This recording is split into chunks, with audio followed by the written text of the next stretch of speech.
Happy Raja. ଆଉ ଆଜି ହଉଛି ରଜର ସଜବାଜ। ଆଉ ମୁଁ ସଜ ହେଇଗଲିଣି, ଆପଣ ମାନେ ସଜ ହେଇଗଲେଣି?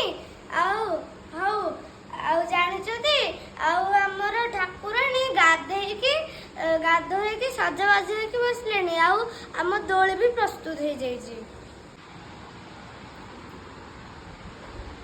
ଆସନ୍ତୁ ଏବେ ଦେଖିବା ଦୋଳି ଆଉ ଠାକୁରାଣୀ।